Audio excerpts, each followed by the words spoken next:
नमस्कार दोस्तों, उड़ान आईएएस अकादमी के ई लर्निंग प्लेटफॉर्म पर आप सभी का स्वागत है। दोस्तों, कल शिक्षक पात्रता परीक्षा 2024 आयोजित होनी है। जितने भी अभ्यर्थी इस परीक्षा में भाग ले रहे हैं, जो आगामी समय में शिक्षक बनना चाहते हैं, आप सभी के लिए पात्रता परीक्षा है। आप सभी को उड़ान परिवार की तरफ से बहुत बहुत शुभकामनाएं। एग्जाम में अच्छा परफॉर्म करिए, स्ट्रेस फ्री होकर के जाइए और कहीं ना कहीं ये आपके कैरियर को डिफाइन करने वाला एक एग्जाम होने वाला है। तो बिल्कुल निश्चिंत होकर के जाइए, प्रेशर मत रखिए दिमाग में। और कुछ मूलभूत बातें हैं इस परीक्षा से संबंधित जो कि रवि सर आपसे शेयर करेंगे। देखिए, सबसे पहली बात तो 2.5 घंटे का लगभग समय मिलेगा आपको। लगभग 2.5 घंटे का पेपर है, चाहे मैं पेपर 1 की बात करूं या पेपर 2 की बात करूं, 2.5 घंटे का लगभग आपके पास समय रहेगा। अब 2.5 घंटे हैं और कुल प्रश्न 150 हैं। और सबसे बड़ा जो प्लस पॉइंट है, ये प्लस पॉइंट है नेगेटिव मार्किंग को लेकर के। नेगेटिव मार्किंग नहीं है, इसका मतलब ये तो आप सोच के चलिए कि आपको 150 के 150 प्रश्न ओएमआर सीट में फिल करने हैं। इसमें बिल्कुल भी आप लापरवाही नहीं करेंगे। ऐसा नहीं कि मैंने 100 प्रश्न ही लगाए हैं या मैंने 80 प्रश्न ही लगाए हैं। 150 के 150 प्रश्न आप टाइम को ऐसे मैनेज करिए कि आपके 150 के 150 प्रश्न कहीं ना कहीं ओएमआर सीट में भरे हुए दिखाई दे लास्ट में आपको, क्योंकि नेगेटिव मार्किंग नहीं है। और दूसरा प्लस पॉइंट ये भी है सर कि भर्ती परीक्षा तो है नहीं, ये पात्रता परीक्षा है। यानी कि अगर 1 लाख बच्चे भी बैठ रहे हैं मान लीजिए, तो 1 लाख के 1 लाख बच्चे सारे के सारे क्वालिफाई कर सकते हैं। बिल्कुल, क्योंकि इसमें भर्ती परीक्षा वाली बात नहीं है कि लिमिटेड सीट है तो आपको लिमिटेड सीट है तो कट ऑफ हाई जाएगा तो उसका नंबर ज्यादा आएगा, मेरा कम आएगा तो मैं बाहर हो जाऊंगा या बाहर हो जाऊंगी। ऐसी कोई बात नहीं होने वाली है। तो आप अगर पॉजिटिव सोचेंगे तो पॉजिटिव चीजें बहुत सारी हैं, जिसमें नेगेटिव मार्किंग को लेकर आप पॉजिटिव चीज सोच सकते हैं कि नेगेटिव मार्किंग नहीं है तो कहीं ना कहीं आपको 150 के 150 प्रश्न बना के आने हैं, फिल करके आने हैं। दूसरा, भर्ती परीक्षा नहीं है, पात्रता परीक्षा है। ओबीसी, एससी, एसटी आप सभी को 150 में मिनिमम आपको लाने हैं 75 नंबर, मिनिमम 75 नंबर। जितना 75 से ज्यादा लाएंगे कहीं ना कहीं आपके लिए उतना अच्छा महसूस कर पाएंगे आप। और लेकिन मिनिमम 75 लाने हैं क्वालिफाई करने के लिए, और क्वालिफाई करेंगे तो आप शिक्षक भर्ती परीक्षा में बैठ पाएंगे। जो जनरल कैंडिडेट हैं उनको मिनिमम 90 नंबर लाने हैं। तो 75 नंबर यानी कि 50% हो गया और 90 नंबर यानी कि 60% हो गया। तो आप ये मान के चलिए कि भर्ती परीक्षा नहीं है कि आपका कट ऑफ बनेगा तो मैं पीछे हो सकता हूं, पीछे हो सकती हूं। आपको मिनिमम नहीं होगा ऐसा डर, आपको मिनिमम 75 नंबर, मिनिमम 90 नंबर लाना है। तो ये आराम से कर सकते हैं आप। और कुछ बातें जो कि ध्यान रखेंगे आप, सबसे पहले तो जो भी चीजें बोली गई हैं, जैसे कि एक मेन आपकी जो आईडी होगी, मेन आईडी, ओरिजिनल आईडी को आप लेकर के जाएंगे। बहुत सारे बच्चे भूल जाते हैं, फिर वहां पर जाके दिक्कतें पैदा होती हैं, एप्लीकेशन लिखना पड़ता है, तो एक मेंटली हरास हो जाते हैं आप शुरू में ही। समय भी अलग से जाता है। बिल्कुल सर। और एक समय पे पहुंच जाए, ऐसा नहीं कि हड़बड़ी करते हुए आप अंदर घुसे हैं, मानसिक तौर पे अभी ठीक नहीं है, फिजिकली आप थोड़ा सा थक गए हैं, ऐसा स्थिति ना रहे। आराम से तैयारी आपकी हो चुकी है, अभी जो समय बचा उसमें भी तैयारी कर लीजिए। जो आपको छूटा हुआ है, जो आपको करना है कर लीजिए, कोई दिक्कत नहीं है। लेकिन कल समय पर आप पहुंच जाइए, अपनी जो मूल आईडी है वो लेकर के, और साथ में एडमिट कार्ड को लेकर के एक आध दो फोटोग्राफ भी साथ में रखा करिए। कभी कभार आवश्यकता पड़ जाती है फोटोग्राफ की, तो फोटोग्राफ भी अपना जो पासपोर्ट साइज का रखिए। वो जब आपको ओएमआर सीट मिलेगा तो आप कोशिश करेंगे कि सारी जो एंट्रीज है वो प्रॉपर आप भर पाए, वहां पे कोई मिस्टेक ना हो। आराम से समय मिलता है, आराम से उसको प्रॉपर भरिए, वहां पे गलती नहीं करेंगे, क्योंकि वहां पे जो गलती होती है वो पूरा का पूरा आपके पेपर में इफेक्ट डालती है। तो वो गलती बिल्कुल ना हो। अब दूसरी बात यह है कि पेपर जब मिलेगा ना आपको, तो आप क्या करना, देखो पहली बात की नेगेटिव मार्किंग नहीं है ना, तो आपको करना क्या है, जैसे ही आप प्रश्न सॉल्व कर रहे हो, जैसे ही आप प्रश्न सॉल्व कर रहे हो, करेक्ट आंसर में आप टिक मार के आ ही रहे हो, करेक्ट आंसर है तो उसमें टिक मार के आगे बढ़ रहे हो। जो आपको 50-60% भी याद है उसको पेंडिंग मत छोड़ो, साथ में टिक मार दो। अब जैसे मान लीजिए कोई प्रश्न आया, जैसे एग्जांपल के लिए मान लीजिए जीएस का एक प्रश्न बोलता हूं मैं, कि मान लीजिए प्रश्न आया कि रामगढ़ की पहाड़ी कहां पे है। आपको ये तथ्य एकदम मजबूती से याद नहीं है, कहीं ना कहीं कंफ्यूजन हो रहा है कि सरगुजा में है कि सूरजपुर में है, ये कंफ्यूजन होने लग गया आपको।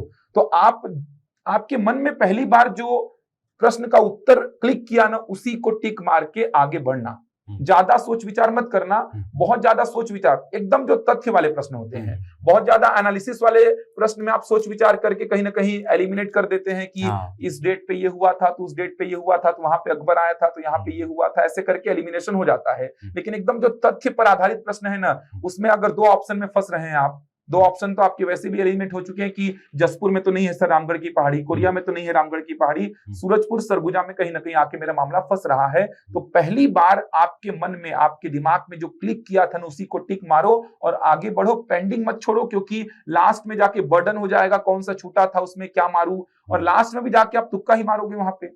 तो उसको साथ में मारते चलो ताकि नंबर ऑफ क्वेश्चंस आपके बनते हुए दिखाई दे आपको, क्योंकि आपको 150 के 150 प्रश्न मारने हैं। अगर आप इन प्रश्नों को पेंडिंग छोड़ेंगे और पहले बार में एकदम करेक्ट उत्तर को ही लगा के आएंगे, तो आपका मान लीजिए 150 में 60 प्रश्न 65 प्रश्न हो पा रहे हैं, तो फिर से पेपर पलटेंगे, फिर से प्रश्नों को पढ़ेंगे, फिर से टिक मारेंगे, फिर से ओएमआर शीट में भरेंगे, तो बहुत समय का यहाँ पे दुरुपयोग टाइप का हो जा रहा है।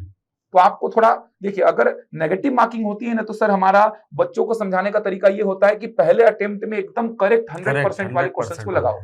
जो 100% आपको पता है कि हाँ भाई 100% मेरे को पता है कि रामगढ़ की पहाड़ी सरगुजा में है, तो सरगुजा मारूंगा, आगे बढ़ूंगा। अदरवाइज उस प्रश्न को मैं होल्ड पे डाल दूंगा। अगर मेरे को थोड़ा भी धुंधला याद है या मुझे दो ऑप्शन में डाउट आ रहा है, तो मैं उसको कहीं ना कहीं होल्ड पे डालूंगा और आगे बढ़ूंगा। लेकिन यहाँ पे होल्ड पे मत डालना। नेगेटिव मार्किंग नहीं है, इसीलिए बोल रहा हूं होल्ड पे मत डालना। अगर नेगेटिव मार्किंग रहती है ना, तो होता क्या है, प्रॉपर कैलकुलेशन चलता है। क्या कैलकुलेशन चलता है कि करेक्ट आंसर एकदम 100% करेक्ट वाले मुझे कितने आ रहे हैं, काउंट करते हैं अपन बैठ के। उसके बाद चांस वाले प्रश्नों को अपन लेते हैं, वो भी तब लेते हैं सर जब 100% श्योरिटी वाले प्रश्न बहुत कम होते हैं, तब चांस लेते हैं। लेकिन यहाँ पर नेगेटिव मार्किंग नहीं है ना, तो आप होल्ड पे मत डालना। ये एकदम ध्यान से समझना इस बात को, होल्ड पे मत डालना। दो ऑप्शन में डाउट आ रहा है, जो पहली बार मन ने बोला टिक मारो, आगे बढ़ो। होल्ड पे मत डालो, वापस से उस प्रश्न में जाने का देखना, समय ही नहीं मिल पाएगा आपको। आप लास्ट में फिर ओएमआर शीट में ऐसा बी मार के आ जाओगे, सी मार के आ जाओगे। ऐसा लास्ट में आपके पास इतना समय नहीं बचेगा कि वापस से उन प्रश्नों को रीड करो, फिर सोचो विचारो, उतना समय नहीं मिलेगा। नेगेटिव मार्किंग है ही नहीं यार। और होता क्या है ना सर कि मन भी वही प्रश्न का उत्तर वही देता है जो आपने रटा है। जैसे आप पढ़ते समय सरगुजा में पढ़ते हैं रामगढ़ की पहाड़ी, रामगढ़ की पहाड़ी सरगुजा में है, रामगढ़ की पहाड़ी सरगुजा में, ऐसे 20 बार 30 बार इस तथ्य को बोल बोल के याद करते हैं कि रामगढ़ की पहाड़ी सरगुजा में है, रामगढ़ की पहाड़ी सरगुजा में है, तो वो दिमाग में बैठ जाता है, कॉन्शियस रहता है सर। हमारे दिमाग में कॉन्शियस माइंड होता है। तो जैसे ही आप देखते हैं ना कि रामगढ़ की पहाड़ी सरगुजा क्लिक कर देता है तुरंत दिमाग में, फिर वो ज्यादा सोच विचार करते हैं, तो डाउट की स्थिति पैदा होती है कि सरगुजा की सूरजपुर। यहाँ नेगेटिव मार्किंग नहीं है, इसीलिए मैं ऐसा करने बोल रहा हूँ। नेगेटिव मार्किंग होता तो मैं बिल्कुल भी ऐसा करने नहीं बोलता। तुक्का वाला एडवाइस ऐसा बिल्कुल नहीं मिलता। पीएससी प्री का पेपर होता है, हम बच्चों को यही बोलते हैं कि सबसे पहले आप पूरे 100% श्योरिटी के साथ जो बना रहे हैं उनको चेक कर लो, कितने प्रश्न हुए हैं, काउंट कर लो। उसके बाद अगर सफिशिएंट हो गए हैं, ये 100 में 70-75 आपके हो गए हैं, 80 प्रश्न हो गए हैं, तो फिर आपको जरूरत ही नहीं है, चांस लेने की आवश्यकता ही नहीं है। नेगेटिव मार्किंग है क्योंकि, और बड़े मात्रा में नेगेटिव मार्किंग है, बड़ी मतलब बड़ी नेगेटिव मार्किंग है वहां पे। यहाँ पे तो फिर भी कम है, वहां पे तो व्यापम में तो 1/4 है और वहां पे तो 1/3 है। तो वहां पे तो हम बहुत सावधानी पूर्वक बच्चों को सलाह देते हैं, लेकिन यहाँ पर नेगेटिव मार्किंग टेट में है ही नहीं। भर्ती परीक्षा नहीं है, ये पात्रता परीक्षा है, नेगेटिव मार्किंग नहीं है। होल्ड पे मत डालना, मारते चलना क्वेश्चंस को। कोई प्रश्न होल्ड पे मत डालो। मेरा तो ये सजेशन है कि दो ऑप्शन में अगर डाउट आ रहा है ना, तो उन प्रश्नों को होल्ड पे मत डालना। पहली बार मन ने जो गवाही दिया, उसी आंसर को टिक करके आगे बढ़ना, तभी आपके 150 प्रश्न कहीं ना कहीं अटेम्प्ट हो पाएंगे। 150 प्रश्नों पे कहीं ना कहीं बात हो पाएगी, और 150 प्रश्नों को लगाना ही है आपको, ये मान के चलिए। क्योंकि ये जो चांस वाले प्रश्न है ना सर, ये 4-5 में, मैं तुक्का मारने की बात, तुक्का उसको बोलते हैं जब आपको 4 के 4 नहीं पता हो और आप तुक्का मार रहे हो। मैं बोल रहा 2 में डाउट है, अक्कड़ बक्कड़ बम्बे, बिल्कुल भगवान का नाम ले रहे हैं आप, कुछ न कुछ बचपन में जो चीजें पढ़े हैं वो पढ़ के तुक्का मार रहे हैं, वो बात अलग रहती है। यहाँ 4 में 2 ऑप्शन आपने एलिमिनेट कर दिए हैं, 2 में डाउट है, उसको मैं होल्ड पे डालने के लिए मना कर रहा हूँ। उसको आप बिल्कुल लगाइए और आराम से आपका 150 प्रश्न ऐसी स्थिति में अटेम्प्ट हो जाएगा। और देखिए 75 नंबर लाना है, 90 नंबर लाना है, आराम से आ जाएगा। थोड़ा सा पॉजिटिव होके जाइएगा, अप्रोच को समझिए। और मेरा ये मानना है, मेरा ये सजेशन है कि मैथ्स वाले सेक्शन को लास्ट में करना। हाँ, मैं वही उसी चीज को सोच रहा था सर अभी कि ना, अपने पेपर में तो सर जैसे सहायक शिक्षक का है तो उसमें 5 अलग अलग सेक्शन हैं। जी। तो हर सेक्शन में सर कहीं ना कहीं हम लोग जो पढ़े रहते हैं, तो हमारे दिमाग में एक स्लॉट बना होता है कि ये वाला हिस्सा थोड़ा सरल है, ये मेरे लिए कंफर्टेबल है। तो जितना हो सके आप उस कंफर्टेबल जोन वाले क्वेश्चन को पहले अटेम्प्ट करिए। जैसे आपका हिंदी बहुत अच्छा है, तो हिंदी हिंदी के हाँ, सेक्शन को लगाओ, क्योंकि शुरू का आधा घंटा अगर आपने अच्छा परफॉर्मेंस दिया ना, हाँ, तो वो आपका अगला 1.5 घंटा आपका वो अपने आप आपका अच्छा हो कॉन्फिडेंस जाएगा। भी बिल्डअप कर देता है सर, कॉन्फिडेंस वो बिल्डअप होगा तो मैथ्स बनने लगेगा बनने आपसे। लगेगा आपसे। और मैथ्स में क्या है ना सर कि समय बहुत ज्यादा ले लेता है। हाँ, कोई कोई बच्चा मैथ्स में बहुत ज्यादा समय लगा देता कमजोर है। होते हैं शुरू तो। में ही अगर आप मैथ्स के पीछे पड़ गए और एकदम आप ईगो में लेके बना रहे हैं कि नहीं ये तो बन ही जाएगा, हमने पढ़ा है, आंसर क्यों नहीं आ रहा है, तो समय बहुत ही खराब हो रहा है आपका। आप 30 प्रश्न मान लीजिए बना भी लिए, पूरे के पूरे आपने मैथ्स में बना लिए, 1.5 घंटा लगा दिया, 1.25 घंटा लगा दिया, तो फिर क्वालिफाई ही नहीं कर पाएंगे। इसीलिए शुरू में जो बचे 120 प्रश्न हैं, वही तो बोल रहा, होल्ड पे मत डालिए, मारते चलिए उसको। तो शुरू के 120 प्रश्न आराम से आपके 1 घंटा सवा घंटा बन जाएंगे। लास्ट मान के चलिए 1.5 घंटा ले लीजिए आप, आराम से 1.5 घंटा में 120 प्रश्नों का आप डील कर लोगे। ओएमआर सीट में भरने के साथ में 1.5 घंटा आराम से, मोर देन सफिशिएंट है 1.5 घंटा। और 1 घंटा पूरा पूरा बचेगा 30 प्रश्नों के लिए। मैं तो बोल रहा 1 घंटा भी क्यों, अगर आपको लगता है कि मैथ्स में समय लगता है तो सवा घंटा पूरा पूरा निकाल के बैठिए मैथ्स के लिए आप। लास्ट में जो समय है वो मैथ्स का ही है। ओएमआर सीट मेरा भरा हुआ है 120 प्रश्नों का, पूरे प्रश्न मैंने लगा दिए हैं, नेगेटिव मार्किंग था नहीं तो मैंने पूरे लगा दिए हैं। अब केवल मैथ्स का टेंशन है, 1 घंटा में केवल मैथ्स ही करना है, ना मुझे ओएमआर का टेंशन है ना कुछ टेंशन है, केवल मैथ्स को लगाना है। तो मेरा ये मानना है अगर मैथ्स बहुत स्ट्रांग है, जैसे मैं अपनी बात करूं सर, तो मैं पेपर में जनरली मैथ्स को पहला प्रायोरिटी देता हूं। अगर आपको ऐसा कॉन्फिडेंस है कि मैथ्स मेरे से बनेगा ही, कैसा भी आ जाए, तो मैथ्स में समय दीजिए। लेकिन अगर आपको लगता है कि मेरा एवरेज है, बिलो एवरेज है, मैथ्स में दिक्कत आती है, समय लगता है, तो मैथ्स को एकदम लास्ट में दीजिए, चाहे वो पेपर 1 हो चाहे पेपर 2 हो। पेपर 2 में भी मैथ्स और साइंस वाले को 30 प्रश्न मिलेगा मैथ्स का।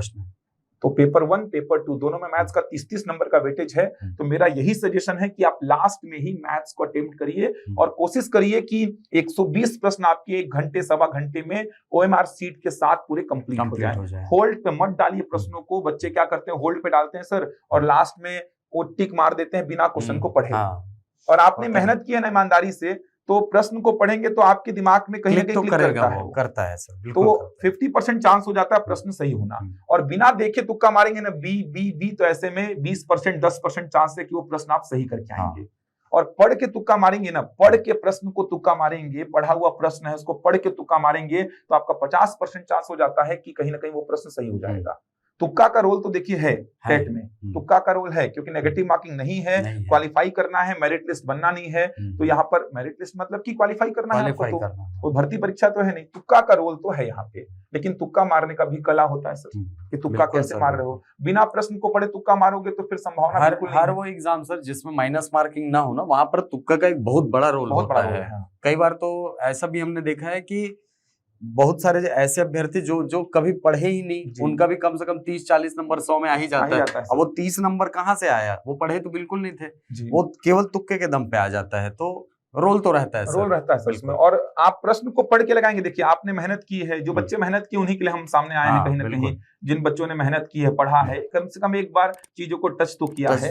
तो आप अगर प्रश्न को पढ़ेंगे ना, तो कहीं ना कहीं आपको पढ़ा हुआ दिमाग में लगेगा वो। तो जब तुक्का मारेंगे ना ऑप्शंस को देख के, तो संभावना ज्यादा है प्रश्न के सही होने की। अब होल्ड पे डालते जाएंगे ना, तो होगा क्या, होल्ड पे डालते जाएंगे तो मैथ्स विषय होने के कारण होगा क्या, लास्ट में 10 मिनट बचेगा और आपका 50, 60, 70 प्रश्न कहीं ना कहीं ओएमआर सीट में बचा रहेगा भरने के लिए। तो आप क्या करेंगे, बी बी, जिसका मन किया ए ऐसा मारते जा रहे हो। प्रश्न आपको दिख ही नहीं रहा है क्या है, उत्तर का समझ नहीं है कुछ, केवल आप तुक्का मारे पड़े हो। क्योंकि अगर मैथ्स विषय है ना सामने, तो वो समय खींचेगा ही। तो लास्ट में आप देखेंगे 10 मिनट बचा है और 40-50 प्रश्न मेरे बच गए हैं ओएमआर सीट में भरने। आप उन प्रश्नों को पढ़ेंगे भी नहीं और मारते जाएंगे, किसी किसी का बी, किसी किसी का ए, किसी किसी का सी, या लाइन से बी, लाइन से, ऐसा मारते हैं बच्चे। तो यहाँ पे संभावना बहुत कम हो जाती है प्रश्न के सही होने की। सही बात। लेकिन प्रश्न को पढ़ेंगे, ऑप्शंस को देखेंगे। अब पहले अटेम्प्ट में आप क्या कर रहे हैं, होल्ड पे नहीं डाल रहे हैं, प्रश्न को पढ़े, 4 ऑप्शंस हैं, 2 ऑप्शंस कहीं ना कहीं एलिमिनेट हो जाएंगे, 2 ऑप्शंस में तुक्का मारेंगे आप, तो वहां पे संभावना बढ़ गई सही होने की। 3 में से भी 1 सही हो रहा है, तो भी आप कहीं ना कहीं प्लस पॉइंट में ही जा रहे हैं, मतलब आपके लिए फायदा ही हो रहा है। सही बात। तो होल्ड पे मत डालना, प्रश्न को रीड करो, नहीं पता तो भी उसको लगा के ही आओ। एक्यूरेट आंसर नहीं पता उसका, 2 ऑप्शंस में डाउट आ रहे तो भी उसको लगा के ही आओ। होल्ड पे मत डालना, वरना होल्ड पे डालोगे तो लास्ट में बर्डन बढ़ जाएगा। तो इस बात का बहुत अच्छी से ध्यान रखना। और एक बात और कि प्रश्नों को आराम से पढ़ना। 2.5 घंटे का समय कम नहीं होता पहली बात तो, और जब आपको क्वालिफाई करना है बस। और 150 क्वेश्चन सर 2.5 घंटे में बहुत, और क्वालिफाई करना है सर, 75-90 नंबर क्वालिफाई करना है। तो प्रश्न को अच्छी से पढ़ना। कभी कभी होता क्या है कि क्या सही है को क्या सही नहीं है पढ़ लेते हैं, क्या सही नहीं है तो क्या सही है पढ़ लेते हैं। पढ़ने वाले बच्चे इसमें गलती करते हैं सर। जो बच्चे लोग बिल्कुल मतलब अच्छी खासी तैयारी उनकी रहती है, वो लोग जब गलती ये यहाँ पर करने लगते हैं ना जी, तब फिर ये बहुत बड़ा ब्लंडर होता है। ऑप्शंस को ध्यान से देखिए। कभी कभी आपको दिखेगा ये आंसर करेक्ट होगा, लेकिन नीचे वाले ऑप्शंस को पढ़िए तो दिखता है कूट वाला प्रश्न, कूट वाला क्वेश्चन है। बहुत गलतियां होती हैं ऐसे, छोटी छोटी गलतियां होती हैं। आराम से एकदम स्थिर होके बनाइएगा प्रश्न पत्र को, देखिएगा आराम से बनेगा पेपर आपका। आपने मेहनत की है, आपने ईमानदारी से मेहनत की है, तो भगवान भी आपके साथ है, आपको अच्छा रिजल्ट ही देगा। सुबह अपने माता पिता का आशीर्वाद लेके भगवान के सामने हाथ जोड़ के जाइए, पॉजिटिव होके जाइए, ज्यादा हड़बड़ाइए मत। परीक्षा ही है, इसको परीक्षा के जैसे ही लीजिए। बिल्कुल ऐसा नहीं कि परीक्षा है आगे क्या होगा इस बात को ज्यादा सोच रहे हैं आप। परीक्षा को परीक्षा के जैसे ही लीजिए, आप इसको बहुत ज्यादा बर्डन लेके मत जाइए, रिलैक्स होके जाइए, पेपर बनेगा। और मेहनत की है आपने, भगवान आपका साथ देगा, आपके माता पिता का आशीर्वाद आपके ऊपर बना है। हमारा कहीं ना कहीं हम पूरी भगवान से ये कामना करेंगे, भगवान से ये प्रार्थना करेंगे कि आप सभी का पेपर अच्छा जाए, सभी लोग क्वालिफाई करें। और यहाँ तो सभी क्वालिफाई कर भी सकते हैं सर। बिल्कुल, जैसे भर्ती परीक्षा में तो आप बोलते हैं सर आप भगवान से प्रार्थना भी करते हैं, तो सबका कैसे हो जाएगा। आप लोग बोलते हैं हम सबके लिए प्रार्थना करेंगे, तो सबका संभव नहीं है, लेकिन यहाँ तो सबका संभव है। वो हमारी संस्कृति में ही है ना सर, सर्वे भवन्तु सुखिनः। तो यहाँ पे तो सर सबका वैसे संभव भी है। यहाँ तो पात्रता परीक्षा है, सभी क्वालिफाई कर सकते हैं। बिल्कुल कल क्वालिफाई करिए। और हमने जितना हमसे हो पाया हमने दिया है आप लोग को। हमने मैराथन क्लासेस लगभग हर विषय की दे दी, बच्चों के डिमांड के आधार पे। हमने हर विषय को, लास्ट में विज्ञान बचा था सर, हमने विज्ञान भी दे दिया, पिछले विज्ञान भी दे दिए हैं। मैक्सिमम चीजें देखना कल वहीं से मिल जाएंगी आपको। यूट्यूब के कुछ वीडियोस हमने बोले थे देख लीजिए, रिकॉर्डिंग वाले। इसके अलावा मैराथन क्लासेस जो लाइव सेक्शन में डली हैं उनको आप देख लिए होंगे। मैक्सिमम चीजें आपको वहीं से मिल जाएंगी। क्वालिफाई करना, इसके अलावा आप हमसे ऑफलाइन जुड़े हुए थे, ऑनलाइन जुड़े हुए थे, वहां पर भी हमने सिलेबस को बहुत हद तक कंप्लीट कराया है। हमारी सर मतलब हुआ क्या ना, मैं आपको बता रहा हूँ कि शिक्षक भर्ती परीक्षा के बैचेस चल रहे थे अपने यहाँ पे। शिक्षक भर्ती परीक्षा के बैचेस थे, हमने तो बोला भी नहीं था कि टेट के बैचेस हम चलाएंगे। एक आधी बैच हमने टेट के डाले थे, तो शिक्षक भर्ती परीक्षा के बैचेस चल रहे थे। ये मैंने बच्चों से बात की थी, तो लगभग हर बैच में 60% बच्चे ऐसे थे जिनका टेट नहीं निकला था। अच्छा, अब उनका ये प्रायोरिटी हो गया कि हमारा टेट पहले निकलवाना है। हम आपसे जुड़े हैं तो आप हमारा टेट पहले निकलवाओ।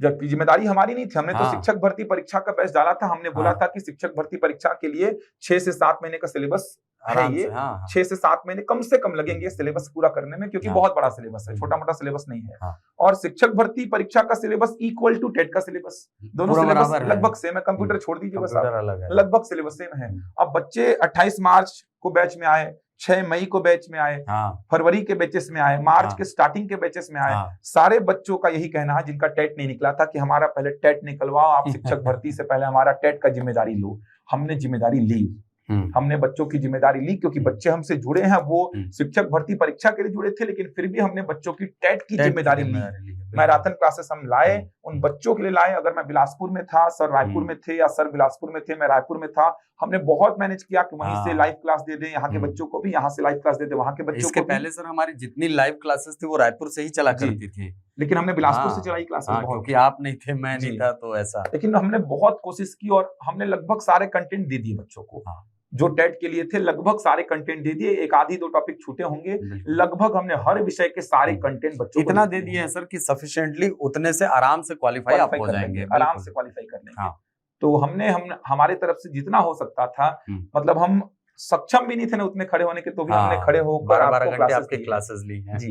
और ऐसा नहीं कि हमको छुट्टी मिलती थी उसके लिए कि आप आज 12 घंटे क्लास लिए तो कल आप मत आइए, या आज आप 12 घंटे क्लास लेने वाले हैं तो 2 दिन पहले छुट्टी मार लीजिए आप। तो हमारे साथ ऐसा नहीं था, हमारी डेली की क्लासेस चलती ही थी। उसके बावजूद हमने समय निकाला, शेड्यूल बनाया, पूरा स्टाफ लगा हुआ था उड़ान का, पूरे फैकल्टीज ने मेहनत की है। तो ये सम्मिलित सभी लोगों का प्रयास था उड़ान के, चाहे वो फैकल्टी हो चाहे स्टाफ हो, सभी का प्रयास था, तभी बड़ी बड़ी मैराथन क्लासेस संभव हो पाई। हमने टेट के लिए बच्चों को तैयार किया। और मैं ये बोलूंगा सर कि जो वहाँ ऑफलाइन में बच्चे जो बैठ रहे थे, चाहे वो रायपुर में हो या बिलासपुर में हो, वो उनका डेडिकेशन सर, मतलब 12-12 देखकर सर जो खुशी होती थी ना कि यार ये हमारे विद्यार्थी हैं जो कल को शिक्षक बनेंगे। बिल्कुल, और ऐसे ही 12-12 चाहिए होते हैं सर। 12-12 घंटे भरी गर्मी में बैठे, भरी गर्मी में, क्योंकि एक रूम में अगर 100 की कैपेसिटी है तो उसमें 130 बच्चे बैठे थे सर। और गर्मी इतनी लग रही है, उस दिन अंधड़ आया था सर मेरे, जिस दिन मेरी क्लास थी उस दिन। और उस दिन ना आधे आधे घंटे करके लगभग 2 से 3 बार बिजली गई थी। जी।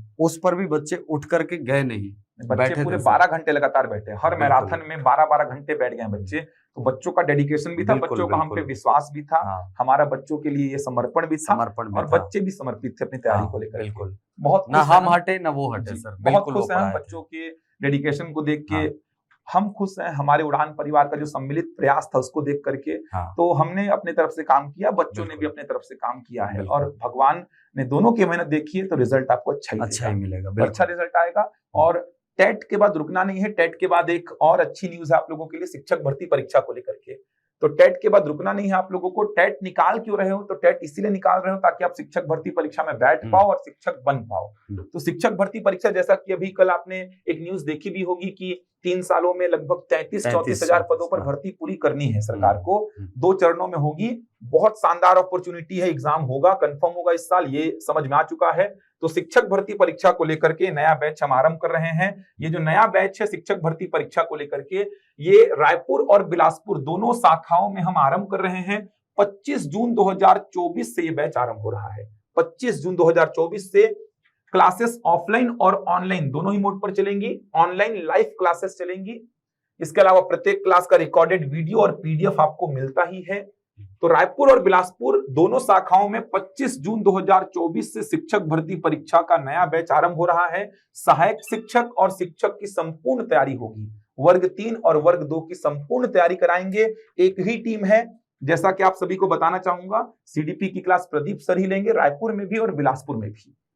रायपुर में भी प्रदीप सर ही लेंगे और बिलासपुर में भी प्रदीप सर ही लेंगे सीडीपी की क्लासेस। गणित आपको मैं ही पढ़ाऊंगा, हिंदी आपको वर्मा सर ही पढ़ाएंगे। तो वही टीम है रायपुर में भी और वही टीम बिलासपुर में काम कर रही है। एक आध दो थोड़ा मोड़ा परिवर्तन होता है, बाकी लगभग सेम टीम ही काम कर रही है दोनों जगह पर। अब प्रदीप सर भी फ्री हैं। प्रदीप सर भी अब बिलासपुर में भी क्लासेस लेंगे। उन्होंने मैराथन भी ली थी बिलासपुर में, अच्छी लंबी मैराथन ली थी, लगभग 11.5 घंटे की क्लास ली थी उन्होंने और बहुत ही बच्चों को उससे मदद मिली थी। तो प्रदीप सर भी तैयार हैं बिलासपुर में सीडीपी की क्लास लेने के लिए। तो सेम टीम काम करेगी। ध्यान रखिएगा, यहाँ पे प्रदीप सर दिख नहीं रहे होंगे, इसीलिए मैंने अलग से प्रदीप सर का नाम ले लिया है। बिल्कुल। तो प्रदीप सर तैयार हैं अब बिलासपुर में सीडीपी संभालने के लिए। तो रायपुर और बिलासपुर दोनों शाखाओं में 25 जून 2024 से नया बैच आरंभ कर रहे हैं हम। समय को लेकर थोड़ा सा ध्यान रखेंगे। रायपुर में सुबह का बैच है, सुबह 7:30 बजे से 10:30 बजे तक कक्षाएं संचालित होंगी। रायपुर में जो बैच चलेगा वो हमारे हेड ऑफिस में चलेगा। हेड ऑफिस का एड्रेस आप देख सकते हैं, लोकायन भवन एकात्म परिसर के पास में है, रजबंधा मैदान में। तो रायपुर से जो क्लासेस संचालित होंगी वो हेड ऑफिस से संचालित होंगी, जबकि बिलासपुर में हमारी जो गांधी चौक में ब्रांच है वहां से ऑफलाइन क्लासेस संचालित होंगी। तो अगर आप रायपुर के आसपास किसी जगह से हैं तो आप रायपुर के हेड ऑफिस में आकर ऑफलाइन क्लासेस अटेंड कर सकते हैं। अगर आप बिलासपुर के आसपास कहीं से हैं तो आप बिलासपुर में ऑफलाइन क्लासेस अटेंड कर सकते हैं। ऑनलाइन लाइव तो आप कहीं से भी घर बैठे हमसे जुड़ सकते हैं। रायपुर का समय है सुबह 7:30 बजे से 10:30 बजे तक और बिलासपुर का समय है सुबेरे 11 बजे से दोपहर में 2 बजे तक। बेसिक से तैयार किया जाएगा आपको और आप सभी जानते ही हैं, हमने पूरे कंटेंट दिखाए हैं हमारे, कैसे कंटेंट है, किस प्रकार से हम तैयारी कराते हैं बच्चों की। तो आप इस बैच से जुड़कर अपनी तैयारी को एक शानदार दिशा दे सकते हैं। हमारी जिम्मेदारी रहेंगे आप। हमने जैसे शिक्षक भर्ती बच्चे जो आए थे शिक्षक भर्ती वाले, उनके टेट की जिम्मेदारी को अपनी जिम्मेदारी समझा, वैसे ही अगर आप इस बैच से जुड़ते हैं तो आपके शिक्षक बनने की जिम्मेदारी हमारी रहेगी। हम भरसक प्रयास करेंगे, हम पूरी कोशिश करेंगे कि आपको शिक्षक बनाए, जैसे हमने टेट वालों के लिए किया, जैसे हमने महिला पर्यवेक्षक के लिए किया था, जैसे हमने आरआई पटवारी के लिए किया था, हम एसआई के लिए किए थे, हम पीएससी के बच्चों के लिए करते हैं। हमारा पूरा डेडिकेशन रहता है। तो अगर आप हमसे जुड़ते हैं तो ये जिम्मेदारी हमारी रहेगी। आप हमारी जिम्मेदारी रहेंगे, आपको पढ़ना है और हमें आपको पढ़ाना है। बिल्कुल। तो दिए के नंबर पे संपर्क कर लीजिए, आपको ऑनलाइन क्लास की लिंक मिल जाएगी। अगर आप ऑनलाइन लाइव जुड़ना चाहते हैं तो इनमें से किसी भी नंबर पे व्हाट्सएप कर दीजिए। अगर आपको रायपुर वाले समय से जुड़ना है ऑनलाइन तो रायपुर के किसी भी नंबर पे संपर्क कर लीजिए। अगर बिलासपुर वाले समय से आपको ऑनलाइन जुड़ना है तो बिलासपुर वाले किसी भी नंबर पे आप संपर्क कर लीजिए। शानदार टीम है, बहुत शानदार तरीके से आपको तैयार करेंगे हम। तो जुड़ सकते हैं। ये नया बैच शिक्षक भर्ती परीक्षा का है। एग्जाम तो होगा इस साल। बिल्कुल। तो अभी फिलहाल आप कल का एग्जाम दीजिए, आराम से दीजिए।